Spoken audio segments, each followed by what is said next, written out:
नमस्कार, मैं राहुल शुक्ला। IRN 24 की इस विशेष खबर में आप सभी का स्वागत है। सरगुजा का एक क्षेत्र हसदेव अरण्य आज पूरे छत्तीसगढ़ नहीं पूरे देश में इसकी चर्चा है, क्योंकि वहां पर लाखों पेड़ों को काटने की जो है कवायद सरकार ने शुरू कर दी है। राज्य सरकार और केंद्र सरकार दोनों ही पेड़ों के दुश्मन बन चुके हैं। पर इसमें जो सबसे मज़ेदार बात यह है कि कोई भी राजनीतिक पार्टियां वहां पर अपनी राजनीति चमकाने से पीछे नहीं हट रही हैं। कांग्रेस वालों का कहना है कि भाजपा पेड़ कटवा रही है, भाजपा का ये कहना है कि कांग्रेस पेड़ कटवा रही है। दोनों के नेता वहां पर जाकर समर्थन कर रहे हैं और साथ ही साथ जो अन्य पार्टियां हैं, आम आदमी पार्टी वहां पर जाकर जो है आदिवासियों के साथ रात गुजार रही है, वहां पर उनका समर्थन कर रही है। पर सवाल ये है कि आखिर इन सब के पीछे किसका हाथ है? और अगर दोनों ही पार्टियां जो आज सत्ता पक्ष में है, क्योंकि छत्तीसगढ़ में कांग्रेस यहाँ पर सरकार में है और केंद्र में भाजपा की सरकार है, भाजपा के नेता ये कह रहे हैं कि हम पेड़ कटने नहीं देना चाहते। कांग्रेस के नेता कह रहे हैं कि अगर लाठी चलेगी पहले मैं लाठी खाऊंगा, पहले मैं गोली खाऊंगा। तो सवाल सबसे बड़ा ये है कि आखिर इन लाखों पेड़ों का दुश्मन कौन बना हुआ है? हमारे साथ आम आदमी पार्टी कुछ वरिष्ठ नेता हैं, हम उनसे थोड़ा चर्चा करेंगे इस बारे में और जानने की कोशिश करेंगे कि इस पूरे मामले में जो ये सियासत चल रही है इसकी कहानी क्या है। IRN 24 इस चैनल में आपका स्वागत है। सबसे पहले हमें परिचय देंगे। मैं मनोज दुबे, आम आदमी पार्टी का प्रदेश उपाध्यक्ष और कोर कमेटी का एक अहम सदस्य। हसदेव अरण्य के जो जंगल है जहां पर जो है कोल माइंस आवंटित की गई, कोल ब्लॉक आवंटित किया गया है, कांग्रेस का ये कहना है कि भाजपा ने, केंद्र सरकार ने कोल ब्लॉक को जो है आवंटित किया है और वही चाहती है कि पेड़ कट जाए। इसके बारे में आप क्या कहेंगे? राहुल जी, छत्तीसगढ़ आज 22 साल का है जी। इस 22 साल में छत्तीसगढ़ में 15 साल बीजेपी की सरकार और जोगी जी की सरकार अगर मिला दे तो लगभग 7.5 साल की सरकार कांग्रेस की होती है। जो माइंस बीजेपी के समय या कांग्रेस के समय जो भी सेंट्रल गवर्नमेंट के में एलोकेट किए जाते हैं माइंस, उसके तहत ये तमाम माइंस से एलोकेट की गई और इसके बाद बीजेपी की गवर्नमेंट आने के बाद उस माइंस में थोड़े बहुत संशोधन करके कभी आगे कभी पीछे बहुत सारे माइंस को किए गए। महत्वपूर्ण मुद्दा इस बात का है कि जो माइंस परसा केते का है वो माइंस वास्तव में बीजेपी के गवर्नमेंट के समय ही आवंटन किए गए थे और कांग्रेस की सरकार उस समय, अभी जो कांग्रेस की सरकार है, ये कांग्रेस के जितने लोग थे ये विरोध करते थे कि हम सत्ता में आएंगे तो वहाँ पे हम माइंस को बंद करा देंगे, ये इलीगल तरीके से माइंस खोदी जा रही है। तमाम बातों को लेकर के सत्ता में आए और सत्ता में आने के बाद फिर से ये जाकर के कॉरपोरेट के गोद में बैठ करके फिर ये उस माइंस को एक्सटेंशन दे रहे हैं, लेमरू प्रोजेक्ट को कम कर रहे हैं। वो सारे आंकड़े हम आपको बताएंगे। तो ये सारी नूरा कुश्ती तो भाजपा और कांग्रेस की है सर। अभी इस मामले में एक नया हवा तब चल गई जब यहाँ के जो विधायक हैं TS सिंहदेव वहाँ पर गए और उन्होंने कहा कि अगर डंडा खाना होगा, लाठी चलेगी तो मैं सबसे पहले लाठी खाऊंगा, गोली चलेगी मेरे ऊपर गोली चलेगी सबसे पहले। तो ये कहाँ तक आप इसको राजनीति जोड़ के देखते हैं? जी, मैं इस बात को लेकर के थोड़ा सा और पीछे जाऊँगा मैं आपको। चूँकि आज जब पानी महानदी में बहुत बह चुका जी, तब आज स्वास्थ्य मंत्री जी वहाँ पे जा रहे हैं जहाँ के वो विधायक हैं। स्वास्थ्य मंत्री जी का वो विधानसभा क्षेत्र है जहाँ पे माइंस है, जहाँ पे पेड़ कट रहे हैं। तो ये महानदी में बहुत सारा पानी जब बह गया तो आज इनको चेत आया कि हाँ हमारे विधानसभा में इतनी बड़ी घटना हो रही है और अभी तक ये कुछ बोल नहीं रहे थे। चलिए उस बात को वो करते हैं। आम आदमी पार्टी ऑलरेडी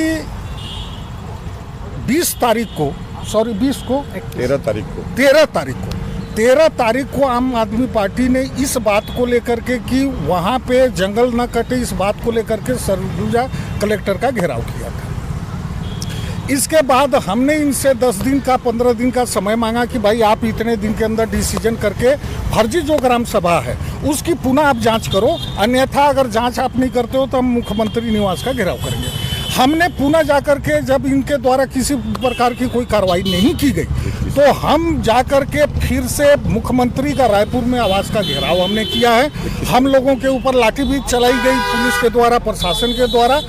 इसके बाद फिर हम ला करके वहाँ से जब यहाँ पे जंगल प्रशासन को लगा करके छत्तीसगढ़ सरकार जंगल जब कटवाने लगी, तो वहाँ की महिलाएं, वहाँ के जितने लोग थे वो जंगल को बचाने के लिए सब के सब वो पेड़ों से चिपक रहे थे।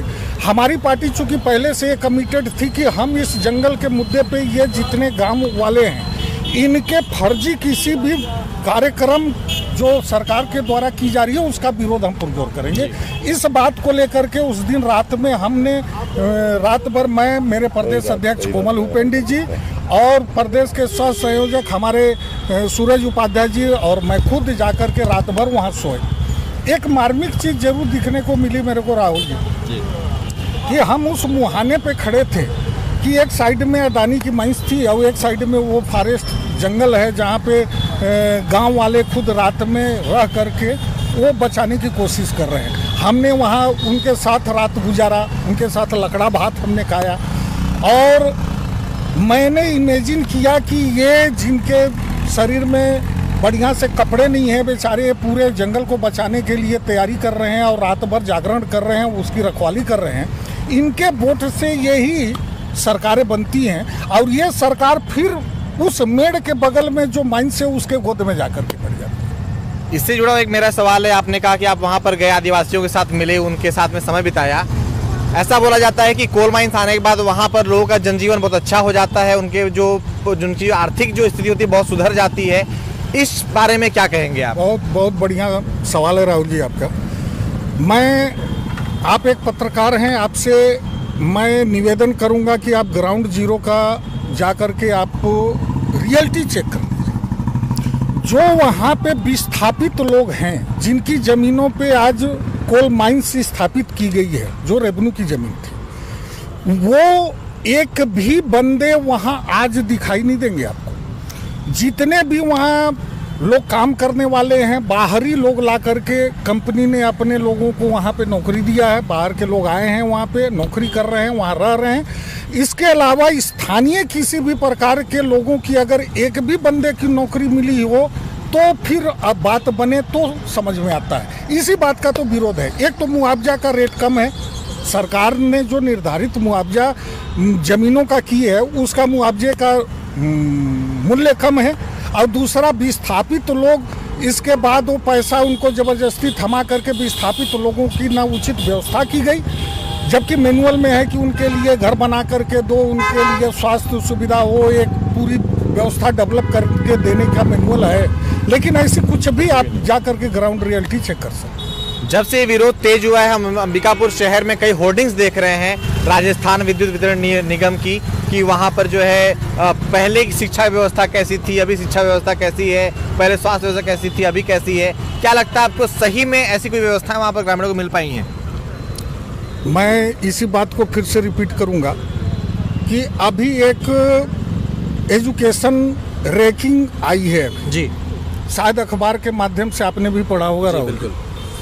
छत्तीसगढ़ में ये अडानी की माइंस है और छत्तीसगढ़ की रैंकिंग कितनी है ये बात पुख्ता प्रमाण ऑलरेडी आपको भी मालूम है, हमको भी मालूम है। तो इनके दावे कितने सत्य हैं ये आप खुद तय कर सकते हैं। एक चीज़ और मैं आपसे पूछना चाहूँगा कि जैसे ही टी.एस. सिंहदेव जी का जो यहाँ पर बयान आया हसदेव अरण्य के वहाँ पर जाके आदिवासियों के साथ में, उसके कुछ समय बाद ही तुरंत से मुख्यमंत्री जी का बयान उसके साथ में आ जाना कि अगर वहाँ पर गोली चलने से बात होगी तो अगर बाबा साहब चाहते हैं तो वहाँ पर एक पेड़ क्या वहाँ पर डगार भी नहीं कटेगी। इसको आप राजनीति से कैसे जोड़कर देखते हैं? जी जी, बहुत अच्छा क्वेश्चन राहुल जी। अभी हमने क्योंकि इसके पहले उन्होंने कहा था मुख्यमंत्री जी ने कि आपको बिजली चाहिए या जंगल चाहिए, हमको डिसाइड करना पड़ेगा। जी हाँ, पर्यावरण दिवस के दिन मैं कुछ जानकारी आपको दे दूं। पर्यावरण दिवस दो दिन पहले, विगत 2 दिन पहले पर्यावरण दिवस के दिन हमारी पार्टी ने पूरे 90 विधानसभा के विधायकों को हसदेव के मुद्दे, बचाने के मुद्दों को लेकर के उनको हमने घर का घेराव किया है और उनको एक पौधा गिफ्ट किया। इसी तारतम्य में हमने छत्तीसगढ़ के 11 सांसदों को, राज्यसभा के 5 सांसदों का भी घर का घेराव किया और उनको पौधा भेंट किया। हाँ, हमारी पार्टी के जितने सारे कार्यकर्ता विधायकों, 90 विधायकों या सांसदों के घर तक पहुँचे उनका साफ और स्पष्ट कहना था कि हम हसदेव के साथ हैं। तो जब मुख्यमंत्री जी उससे पहले जो उलूल जुलूल बयान देते थे कि जिनको बिजली चाहिए वो अपना जो विरोध कर रहे हैं वो अपना एसी कूलर फ्रिज एसी बंद कर दें, तो इसके बाद वो खुल करके आए लड़ाई लड़ें, तो हमको समझ में आता है। ये बेतुकी बयान अचानक 2 दिन के अंदर जब हमने सारे 90 विधायकों को घेरा, और मैं शुरुआत में इस बात को बोला कि बाबा के संसदीय सीट बड़ी मज़ेदार बात कि ये कांग्रेस की बाबा विधायक हैं, मिनिस्टर भी हैं स्टेट में, सांसद बीजेपी के हैं वो भी मिनिस्टर हैं। जब ये सारी महानदी में बहुत सारी पानी जब बहने लगी तब जाके इनको होश आया कि भाई हमको भी उस जगह पे जाना चाहिए। आज हमारी पूरी पार्टी बाबा के साथ खड़ी है। बाबा को गोली खाने की ज़रूरत नहीं है, उनको डंडा खाने की ज़रूरत नहीं है। हम बाबा के आगे रहेंगे, हमें गोली हम पहले बाबा से पहले खाएंगे और डंडा खाएंगे। शर्त इतनी है कि बाबा हमारे साथ उस ग्रामीणों के साथ बैठे। तो जैसा कि आप सभी देख पा रहे हैं, सुन पा रहे हैं, आज सभी राजनीतिक पार्टियों में गोली खाने डंडे खाने की होड़ मची हुई है कि अगर हम किस तरीके से इस पूरे मुद्दे को भुना पाएं और किस तरीके से, मैं कहना ये हमारा कि प्रयास किसी का भी हो, अगर हसदेव अरण्य के जंगल बच जाते हैं तो हर वो इंसान महत्वपूर्ण हो जाएगा, हर वो प्रयास महत्वपूर्ण हो जाएगा जिसने वहां पर एक तिनका भी अपने हिस्से का दिया होगा। हमारे साथ एक युवा नेता, हम उनसे बात करने की कोशिश करेंगे कि मैं आपसे एक छोटा सवाल पूछना चाहता हूं और बहुत कम शब्दों में उसका आंसर भी चाहता हूं आपसे। कांग्रेस नहीं चाहती पेड़ कटे, भाजपा नहीं चाहती पेड़ कटे, आप और हम नहीं चाहते पेड़ कटे, ग्रामीण नहीं चाहते पेड़ कटे, आदिवासी नहीं चाहते पेड़ कटे, तो पेड़ काटना कौन चाहता है और क्यों? भारतीय जनता पार्टी और कांग्रेस के जो दोगले लोग हैं, एक्चुअली आप देखेंगे कि खुल के समर्थन भी नहीं कर पा रहे हैं और खुल के विरोध भी नहीं कर पा रहे हैं। भाजपा के बृजमोहन अग्रवाल जी वहाँ पर गए थे और वो अपना लगभग 100-150 लोगों का कार्यक्रम उनका हुआ था, वहाँ पे वहाँ के स्थानीय लोगों से मुलाकात नहीं कर पाए। सिर्फ और सिर्फ एज अ पार्टी भाजपा विपक्ष में है, बड़ी पार्टी है, एज अ पार्टी भाजपा ने कब विरोध किया? सिर्फ वहाँ पर के लोगों के साथ जाकर खड़े हो जाना और कह देना हम आपके साथ हैं, ये साथ वाली बात नहीं होती। एक्चुअली उनको मुंह दिखाने का स्थिति नहीं था। उनके खुद की पार्टी के लोग हसदेव बचाओ संघर्ष समिति बना के अंबिकापुर में कर रहे थे, कार्यक्रम कर रहे थे, तो उनकी मजबूरी थी कि उनको आना पड़ा।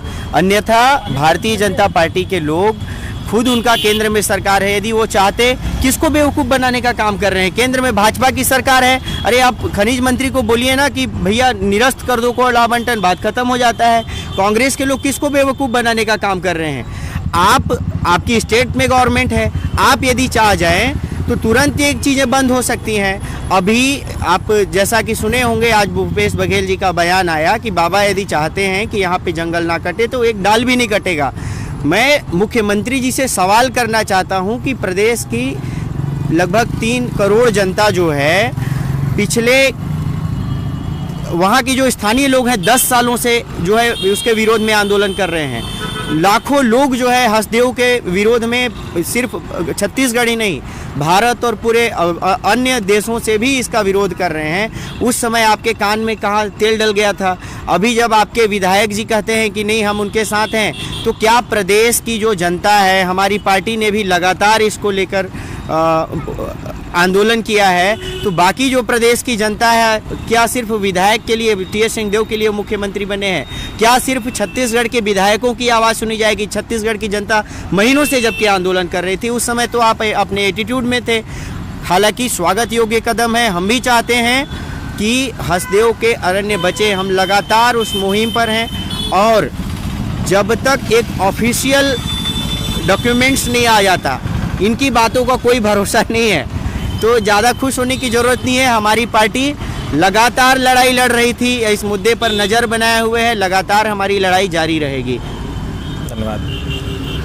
तो जैसा कि आपने देखा और सुना, कहीं न कहीं हसदेव अरण्य की जो बात है सभी का सामूहिक प्रयास चाहिए इसके लिए, चाहे वो किसी पार्टी के लोग हों, चाहे किसी भी संस्था के लोग हों, चाहे किसी भी जगह के लोग हों, क्योंकि अगर कल के दिन हमारे वृक्ष बचे रहेंगे, हमारे पर्यावरण बचा रहेगा, तभी हम भी अच्छे से बच पाएंगे। आज आप सभी ये देख पा रहे हैं कि कितनी गर्मी इस समय सभी जगहों पर पड़ रही है और कहीं न कहीं ये लगातार कट रहे पेड़ों का ही नतीजा है। अगर हम और आप चाहते हैं कि ये पेड़ बचे रहें और हसदेव अरण्य के जंगल जो है हमेशा के लिए सुरक्षित रहें, तो आपको आगे आना होगा, हम सभी को आगे आना होगा और अपनी लड़ाई खुद लड़नी होगी।